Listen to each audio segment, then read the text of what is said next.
Guys, I had a dream that I shaved this magnificent beaut off my face. And you guys know what that looks like?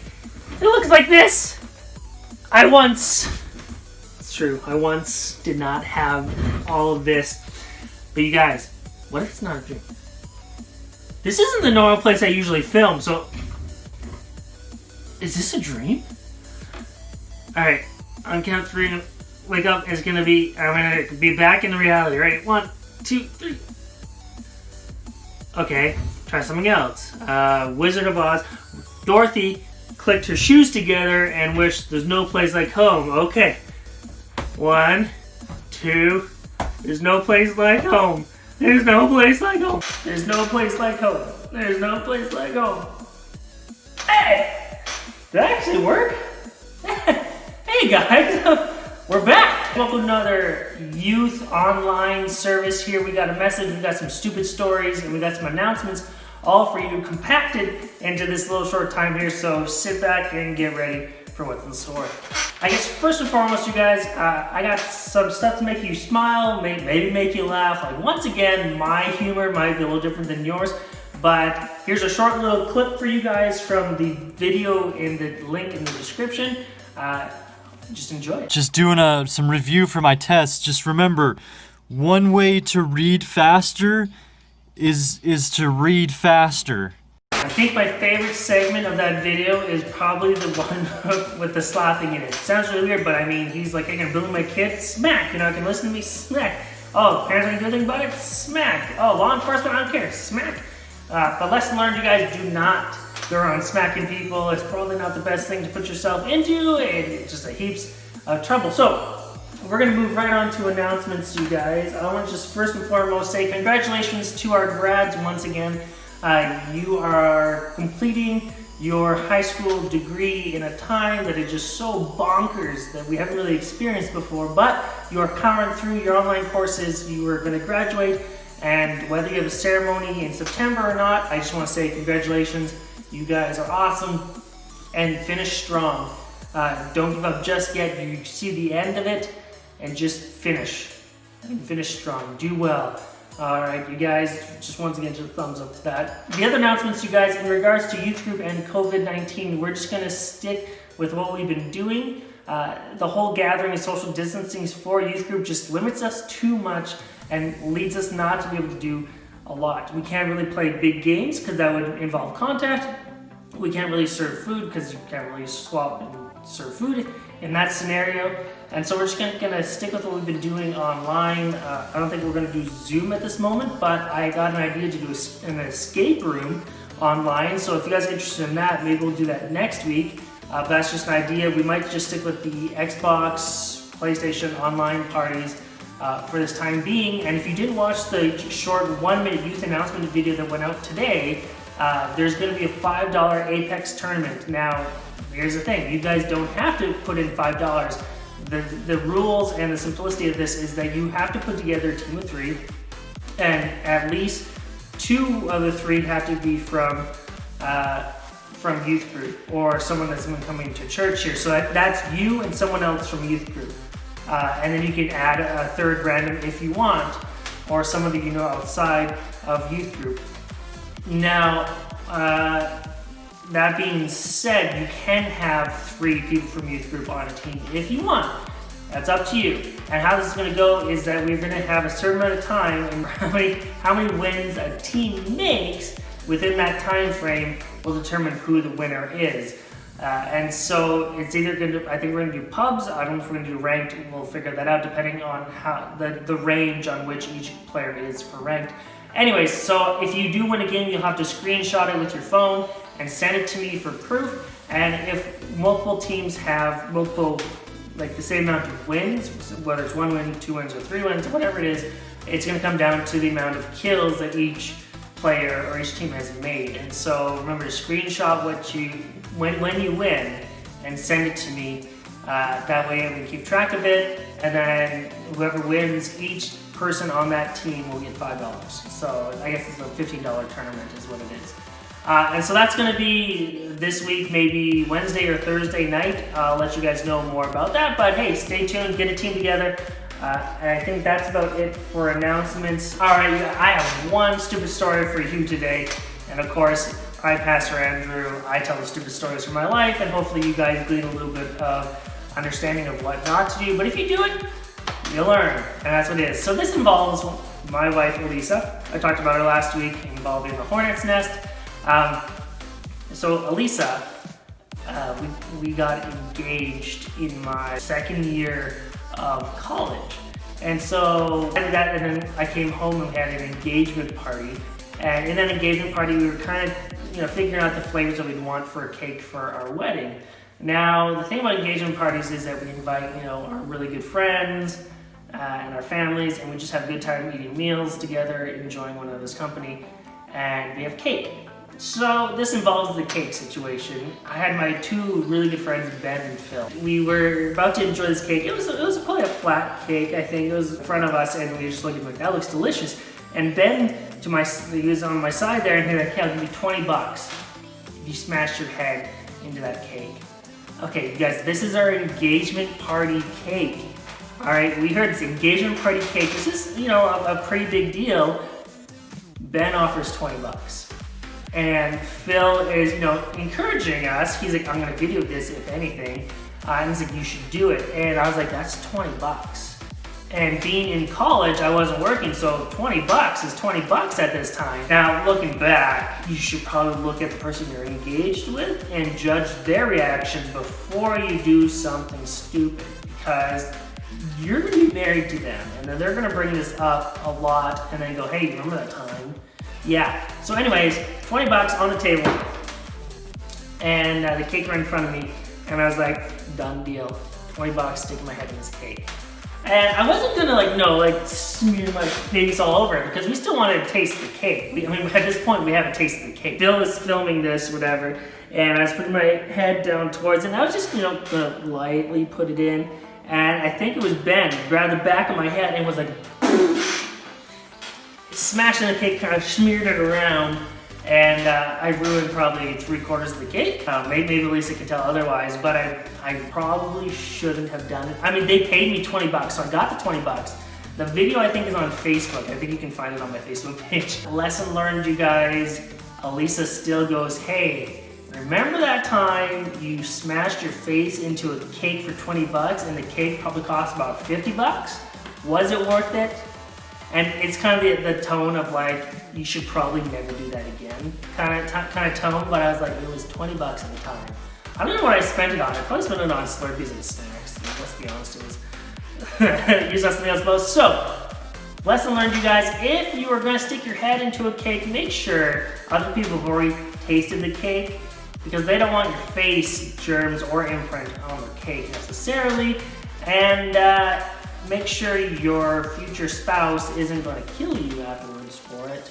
Thankfully, Elisa is a good sport towards it, but she still kind of, takes jabs at me for it. Anyways, that's a stupid story with me. Guys, the Bible story for today comes from the book of John, chapter 8, verses 1 to 11. We've been talking the last, 2 weeks, I think this is the third one, about seeing Jesus face to face. And this is the idea of learning about Jesus' characteristics, learning about who he was to the people around him, and how he responded to people when they asked him questions or tried to back him into a corner almost to try to get it. At this point, Jesus is in the temple area, and the Pharisees, the religious people of his time, were trying to catch Jesus in the wrong. And so they were always trying to ask him questions, seeing if he'd respond incorrectly. And if he responded incorrectly, it was grounds to have him executed. It sounds pretty intense, but that was the whole goal. The whole goal was trying to put out the fire that Jesus was created. The fire was pretty much catching people in their sin. The fire was going, hey, you guys are sinning and you're doing nothing about it. And so Jesus is in the temple, and he's with the disciples, and the Pharisees come in and they bring this woman, and they say, this woman is caught in adultery, and the rules say that if you're caught in adultery, you should be killed. You should be stoned, so rocks are thrown at them to kill them. And Jesus is kind of quiet at this moment, and it says that he stoops down and he writes in the sand. And the Pharisees are like, what is he doing? This woman is caught in adultery, Jesus. What do you do?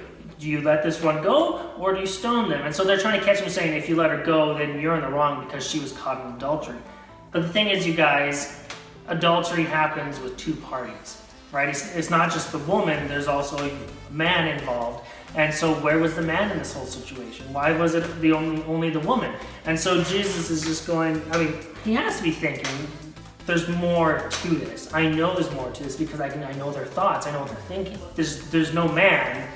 And so this is an absolute trap. So whether the woman really was caught in adultery or not, or they planted it, whatever it was, they were trying to get Jesus pretty much to let her go so they could stone her and catch him and in the act of being wrong. Jesus pretty much gives them a chance to redeem themselves and to acknowledge that they are wrong, and this is simply what he says in response to the woman caught in adultery. The Pharisees are all standing around him, all the crowd is around him. He goes, let the first person without sin throw the first stone. And Jesus is very good at leaving open-ended questions or rhetorical questions. His goal is to make you think, for you to understand on your own, because when someone speaks, yeah, it sounds good, but it's up to you to judge what they say and to go, is this correct? And so Jesus says the first person without sin can throw the stone. No one is without sin. And obviously these Pharisees, the people who are trying to get Jesus' neck by bringing this woman, are lying about the adultery, or they're doing it wrong because there's no second party present. And one by one, the people pretty much drop a stone and they walk away until there's only the woman left. And now, obviously, this woman has sinned. She's not at fault, you know. And so Jesus says, "Hey, where are your accusers? Where are the people that are saying you were caught in adultery and you should be killed?" And she says, "There's no one left." And Jesus says, "Go and sin no more. Your sins are forgiven." He puts on the whole idea that this woman has sinned, as obviously as everyone has sinned, but he says, go and sin no more. Change your life. Go away from this. Go away from your past of living a life of deceit or lies or sinfulness, and change your way. And so we see a whole side of Jesus being merciful.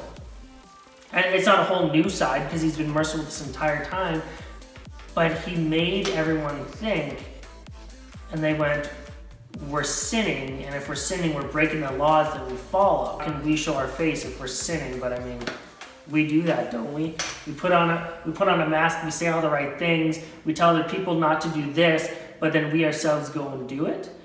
The word is hypocritical, of course.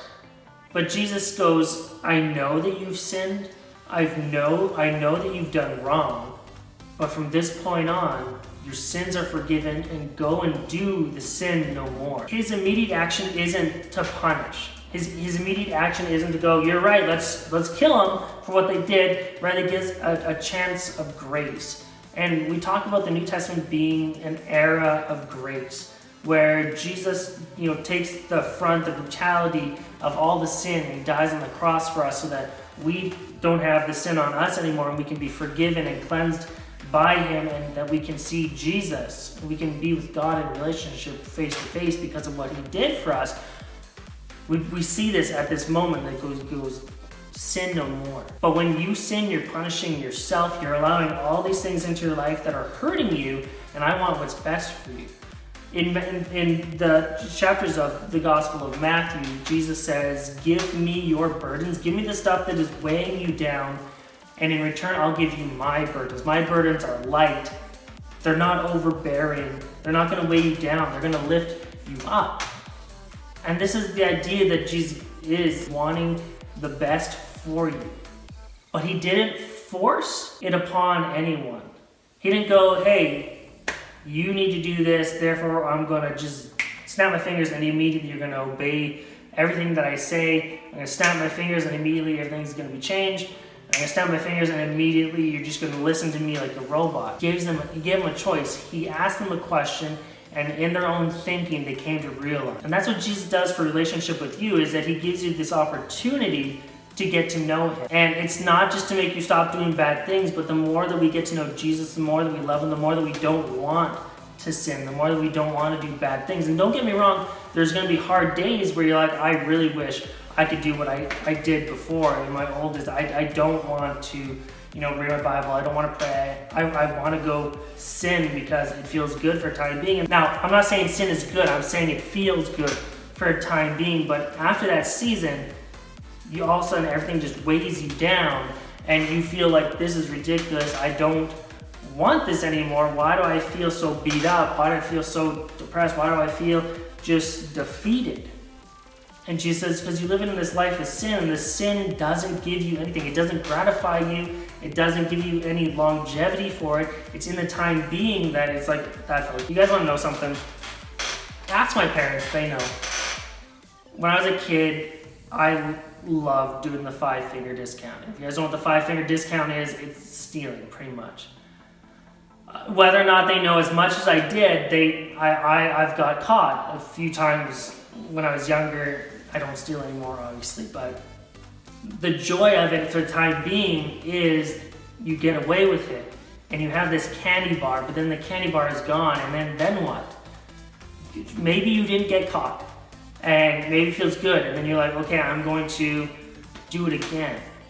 But in the end, as you get older, you get to know the shop lost inventory. They didn't gain money from it. And okay, this is partially a stupid story. I'm going to add this to it. So I was in Walmart when I was a kid, and I can't remember how old I was. Maybe I was 5 or something. And I was in Walmart with my family one Sunday. We used to live in Q-Bar, so we drive into Regina for church and drive home. We stopped at Walmart, and I remember Spider-Man Band-Aids. All right, you guys, you can see where this is going. This is just, I look back and go, this is so stupid. I stole a box of Spider-Man Band-Aids. And it has absolutely ridiculous, one, Band-Aids, and two, why? Because it had Spider-Man on them? Anyways, we got home. I didn't get caught at the time. I went home and I made the stupidity of telling my brother, I think it was my brother or my sister, and I went, yeah, I got Spider-Man Band-Aids. I shoved them into my underwear drawer, because no one's gonna look there. And they tattled on me, and my parents go, where did you get this? And I remember going, well, I had money for it. And in my head, when I said I had money for it, I thought I had a dime. A dime doesn't pay for Spider-Man Band-Aids. And so my parents, of course, I got grounded, I got in trouble. We went back to Walmart the following Sunday, and they called the manager. And I'm pretty sure looking back, this manager was probably like 24. And I mean, on his face, he had that like manager-like, but at the same time, he could see how sorry I was. And so he's like, stealing is wrong. And if you were to be caught, the police would be called and you get in trouble. Things like, because theft is wrong. But he added at the end, he's like, thank you for coming in. And we ended up paying for the Spider-Man Band-Aids, all my parents did. And they weren't cheap because they're Spider-Man. It felt good that I got away with the Spider-Man Band-Aids, but everything afterwards wasn't worth it. It wasn't worth the punishment, it wasn't worth the grounding, it wasn't worth the spankings I got, it wasn't worth almost the humiliation of going back to Walmart and talking to the manager, because the manager didn't know I stole Band-Aids. No one knew until I went back, and then Walmart's like, well, you stole them, I gotta deal with it. Jesus doesn't want you to live in a life where you're just full of regrets, where you're full of misery, where you're full of these one-time moments of where it feels good and then it's not. He goes, follow me, change your ways. You can be a new creation created in me. Your old ways are gone, new ways are before you. And you guys may not know it, but following Jesus is one of the best decisions you can make. Because as we learn more about him, learning about Jesus face to face and the ways that he loves us and the way that he calls for us for a relationship like did Zacchaeus, or the ways that he cured the blind man, or even now in John where this woman was accused and he says, where are your accusers? Go sin no more. Jesus, he loves you, he wants the best for you, but he needs you to figure that out. He needs you to come to that understanding of where you stand with him, where you want to be with Jesus. The question is up to you now. Just as he told the woman, where are your accusers, and go and sin no more. He leaves a question, where are you? So that's the Bible story for today, you guys. We'll see you next week when we talk about seeing Jesus face to face part 4. More stupid stories, and of course more announcements and fun videos. We'll see you next week.